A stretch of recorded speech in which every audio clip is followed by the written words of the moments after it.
کرم مانگتا ہوں، عطا مانگتا ہوں، الہی میں تجھ سے۔ نحمده ونصلي ونسلم على رسول الكريم اما بعد فاعوذ بالله من الشيطان الرجيم بسم الله الرحمن الرحيم واقيموا الصلاة وآتوا الزكاة واركعوا مع الراكعين صدق الله العظيم اللهم صل على سيدنا ومولانا محمد وعلى آل سيدنا واصحاب سيدنا ومولانا محمد وبارك وسلم وصلوا علیہ۔ آج کی گفتگو نماز قائم کرنا کیا ہوتا ہے، یہ بڑا مسئلہ بن چکا ہے۔ بہت سارے لوگ سوال کرتے رہتے ہیں کہ نماز قائم کرنا کیا ہے۔ بھائی نماز قائم کرنا کچھ یوں ہوتا ہے، آج کی گفتگو آپ سماعت فرمائیں۔ آقا علیہ الصلوۃ والسلام روایت ہے صحیح مسلم میں کتاب المساجد میں ومواضع الصلاۃ باب کراہۃ الصلاۃ میں یہ حدیث پاک آئی ہے۔ آقا علیہ الصلوۃ والسلام کی بارگاہ میں حضرت سیدنا ابو جہم رضی اللہ تعالی عنہ ایک بیل بوٹے والی چادر لائے۔ آقا علیہ الصلوۃ والسلام اسی چادر کو زیب تن فرما کے آپ نے نماز ادا فرمائی۔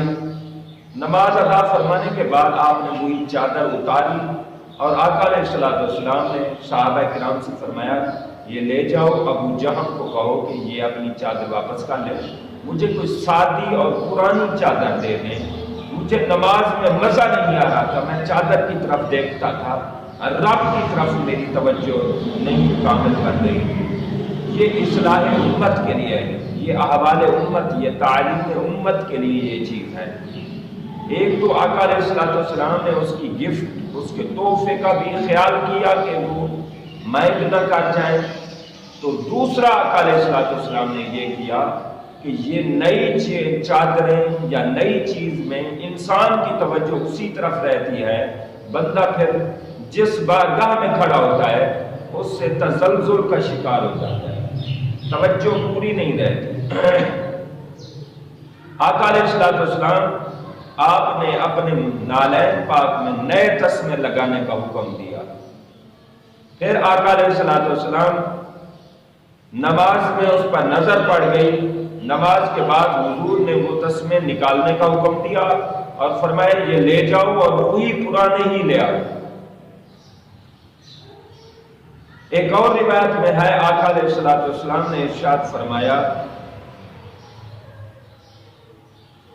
نئے جوتے آقا علیہ الصلوۃ والسلام نے منگوائے اور آپ نے سجدہ شکر ادا کیا اللہ کی بارگاہ میں اور عرض کی کہ مالک میں مکمل عاجزی اور انکساری کے ساتھ تیری بارگاہ میں حاضر ہوں۔ پھر آپ صلی اللہ علیہ وسلم بیت تشریف لے گئے، سب سے جو پہلے آدمی ملا آقا علیہ الصلوۃ والسلام نے وہ نئے جوتے مبارک ان کو دے دیے اور پھر سیدنا مولا علی کرم اللہ وجہ کریم سے ارشاد فرمایا کہ تم وہ میرے لیے کوئی پرانے نرم چمڑے کے جوتے لے آؤ، پرانے یعنی چمڑے کے۔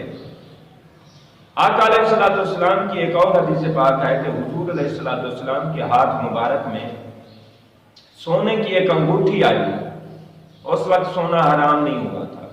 آقا علیہ الصلوۃ والسلام منبر پر تشریف فرما ہوئے، انگوٹھی کو اتار دیا اور فرمایا کہ مجھے انگوٹھی نے خلل دیا ہوا ہے، انگوٹھی نے مجھے خلل دیا ہوا ہے، لہذا یہ لے جاؤ اور مجھے اس کی ضرورت نہیں ہے۔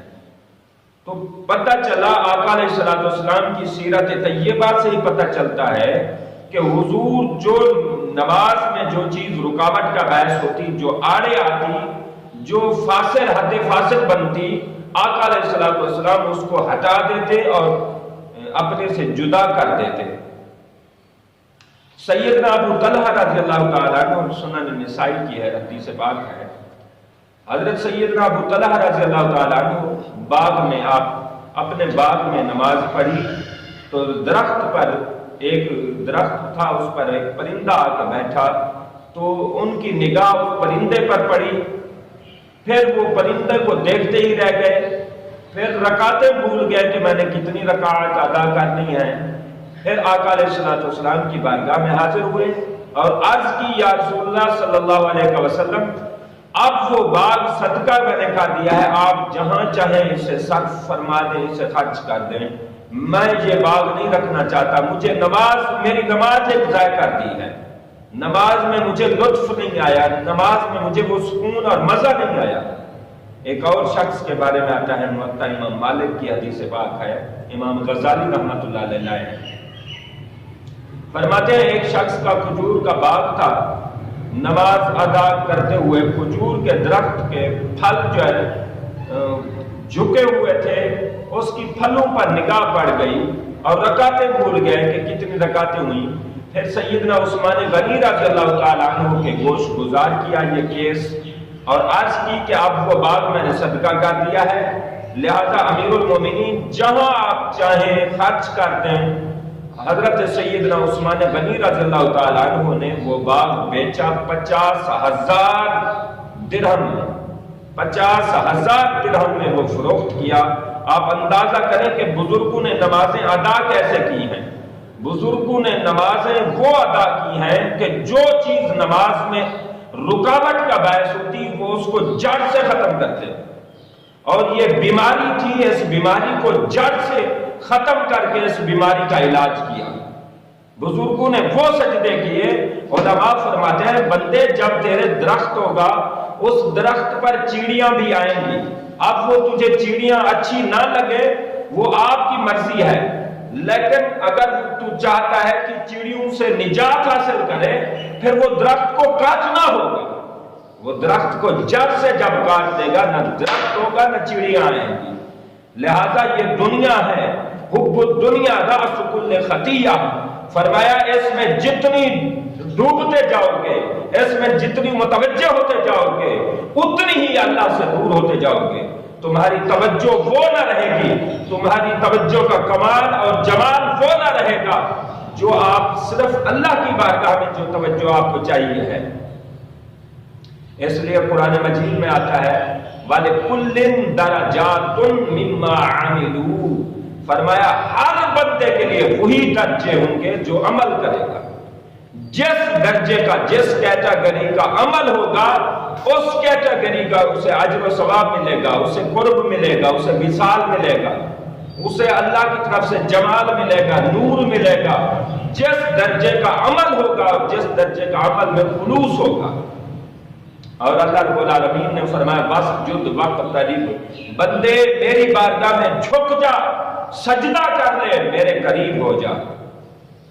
بعض بزرگوں کے بارے میں آتا ہے کہ وہ سال ہر سال مسجد میں نماز ادا کرتے رہتے، حتیٰ کہ انہیں دائیں بائیں کھڑکیوں کا بھی پتہ نہیں تھا کہ ہماری مسجد میں کھڑکیاں کتنی ہیں، ہماری مسجد کے دروازے کتنی ہیں، پنکھے کتنی ہیں، صفیں کتنی ہیں۔ الغرض انہیں کوئی چیز کا پتہ ہی نہیں ہوتا تھا۔ مالک کے حضور جب جھکتے تھے صرف مالک کا ہی پتہ ہوتا تھا اور کسی چیز کا پتہ نہیں ہوتا تھا۔ فرمایا جو نمازی کامل طور پر سجدہ نہ کرے، یہ حدیث پاک ہے، آقا علیہ الصلوۃ والسلام نے ارشاد فرمایا جو نمازی کامل طور پر نماز ادا نہ کرے، رکوع سجود میں توجہ الی اللہ میں کمال حاصل نہ کرے، فرمایا اس نمازی کا پہلا دشمن کون ہوگا؟ نماز ہوگی۔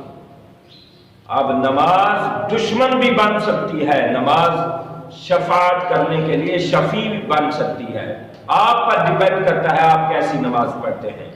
لہذا نماز فرمایا جو کامل طور پر ادا نہیں کرتا، خود نماز کل قیامت والے دن رب کی بارگاہ میں عرض کرے گی کہ مالک اس نے مجھے ضائع کیا تھا، آج اس کو تو ضائع کر دے۔ یہ بہقی شریف کی حدیث پاک ہے، آپ اندازہ کریں۔ نماز کے لیے خشوع خضوع ضروری ہوتا ہے۔ حضرت بشر بن حارث آپ سفیان ثوری رحمت اللہ علیہ نقل کرتے ہیں، آپ فرماتے ہیں کہ حضرت بشر بن حارث نماز میں خشوع خضوع سے فرماتے ہیں کہ جو خضوع سے نہ پڑھے اس کی نماز فاسد ہے۔ سیدنا حسن بصری رحمت اللہ علیہ، بزرگوں نے کیا کیا شانیں، کیا کیا مقام، کیا کیا درجے، کیا کیا بلندیاں پائیں، کیا کیا پرواز پائیں، کیسے کیسے رب کو منایا اور کہاں کہاں تک وہ چلے گئے۔ حضرت حسن بصری رحمت اللہ علیہ فرماتے ہیں جو نماز حضور قلب سے نہیں پڑھتا، دل حاضر کر کے نہیں پڑھتا، فرمایا ان قریب اسے سزا ملے گی۔ اب نماز بھی پڑھیں اور حضور قلب نہ ہو، آج بہت مسئلہ ہے یہ۔ ہر بندہ جو ہے نماز میں 100 خیالات لے کے کھڑا ہوتا ہے، پتہ ہی نہیں ہوتا کتنی رکعتیں ہو گئی۔ یہ دنیا میں اور ہم زیادہ غرق ہو رہے ہیں، اور زیادہ غرق ہو رہے ہیں۔ جتنا ہم غرق ہو رہے ہیں اتنا ہم تباہی کے دہانے پر پہنچ چکے ہیں۔ دنیا سے بھی ہمیں کچھ نہیں وصول ہوا، ہم مالک کو بھی وہ پیارے سجدے نہ کر سکے۔ جیسے شان والا رب تھا اس شان کے سجدے ہم نہ کر سکے۔ حضرت معاذ بن جبل رضی اللہ تعالیٰ عنہ آپ فرماتے ہیں حالت نماز میں کوئی دائیں بائیں قصدن کوئی چیز پہچانے کہ میرے دائیں کیا ہوا ہے یا بائیں کیا ہوا ہے، فرمایا اس کی نماز نہیں ہے، اس کی نماز نہیں ہوتی۔ ابو داؤد میں حدیث پاک آئی ہے، حضور صلی اللہ علیہ وسلم نے فرمایا بندہ نماز پڑھتا رہتا ہے، اس کی نماز کا اسے 6واں حصہ یا 10واں حصہ ملتا ہے، یعنی نماز جیسی ہو اتنا ہی اس کو اجر ملتا ہے۔ نماز جس کیٹیگری کی ہوگی، نماز جس درجے کی ہوگی اس درجے کے اسے فضیلت یا 6واں حصہ ملے گا یا 10واں۔ 100 اور 1000 اور 7,000 اور 70,000 کے فضائل وہ نہیں لے سکتے۔ حضرت عبد الواحد بن زید رحمت اللہ علیہ فرماتے ہیں اس پر علماء اسلاف سب کا اتفاق ہے کہ نماز میں وہی کچھ بندہ حاصل کر سکے گا جتنا بندے کے پاس خلوص ہوگا۔ نماز کیسے کیسے لوگوں نے ادا کی۔ حضرت زرہ بن اوفا رحمت اللہ علیہ کے بارے میں آتا ہے کہ آپ نماز پڑھ رہے تھے، فَإِذَا نُقِرَ فِي النَّاقُورِ، جب اس آیت پر پہنچے کہ ناقور سور پھونکا جائے گا، ناقور جب بجایا جائے گا، جب اس آیت پر پہنچے اتنے کانپتے رہے حتیٰ کہ انتقال کر گئے۔ حضرت ابراہیم نخعی رحمت اللہ علیہ کے بارے میں آتا ہے کہ آپ جب پہنچے اِذَا السَّمَاءُ انشَقَّتْ پر، جب اس آیت پر پہنچے کہ آسمان پھٹ جائے گا اور قیامت برپا ہوئے گی، جب اس آیت پر پہنچے تو ان کا جوڑ ان کا ذرہ کانپنے لگا، حتیٰ کہ اتنے کانپتے رہے کہ آپ کو پتہ ہی نہ چلا کہ میں نماز میں ہوں یا کہاں ہوں۔ حضرت عبداللہ بن واقد رحمت اللہ علیہ آپ جب بھی نماز ادا کرتے غم زدہ حالت میں نماز ادا کرتے، کسی نے پوچھا کہ آپ یہ ایسا کیوں کرتے ہیں؟ آپ نے فرمایا بندے کا کام ہے مالک کے حضور کھڑے ہونے کے لیے پوری عاجزی ہو، پورا رونے کی شکل بنا لے، پورے انکساری کے ساتھ جب اس کو سجدہ کرے تو غم کی حالت بنانی ہوتی ہے۔ آقا علیہ السلام نے فرمایا جب بندہ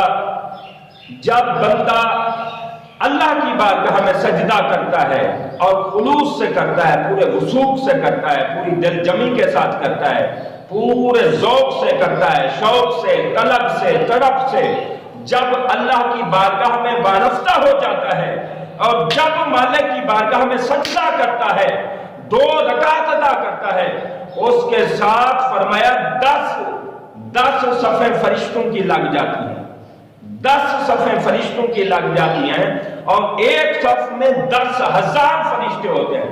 یعنی بندہ جب خلوص کے ساتھ 2 رکعت ادا کرتا ہے، رب کی بارگاہ سے 1,00,000 فرشتہ اس کے ساتھ کھڑا ہوتا ہے جو اس کے لیے دعائیں کرتا ہے، اس کی دعا پر آمین کہتا ہے۔ 1,00,000 فرشتہ 2 رکعت پڑھنے والے پر، پتہ چلتا ہے بات ختم اس پر ہوتی ہے خلوص پر۔ جب خلوص ہو، اللہ رب العالمین، اللہ سے کسی نے پوچھا کہ مالک تو نماز کے بارے میں اور مسجد کے بارے میں کیا خیال ہے؟ اللہ نے فرمایا میری 1,00,000 نمازیں قربان ہیں مسجد پر، مسجد کی عظمت پر، 1,00,000 نمازیں۔ یا اللہ وہ تو حرم شریف میں ہے، ہماری مسجدوں کے لیے کیا حکم ہے؟ اللہ فرماتا ہے تمہاری مسجدوں کے لیے حکم یہ ہے کہ مکہ مکرمہ بیت اللہ شریف کی عظمت انفرادی ہے، امتیازی ہے، وہ اس کی شان و شوکت ہے، لیکن تم اگر مسجد میں مکہ کا اور حرم شریف کا فیض حاصل کرنا چاہتے ہو تو جو بولی مکے میں بولی جاتی ہے وہی بولی تم اپنی مسجد میں بول دیا کرو۔ یہ تمہیں اجازت ہے کہ وہ حرم شریف والی ثنا سے لے کر یوم یقوم الحساب تک جو حرم شریف میں ترانہ پڑھا جاتا ہے، جو گیت گایا جاتا ہے، جو نغمہ سنایا جاتا ہے، وہی تم اپنی مسجد میں بھی پڑھ سکتے ہو، تمہیں اجازت ہے، تمہیں انعام ہے۔ آقا علیہ الصلوۃ والسلام سے پوچھا گیا حضور آپ کا مسجد کے بارے میں کیا خیال ہے؟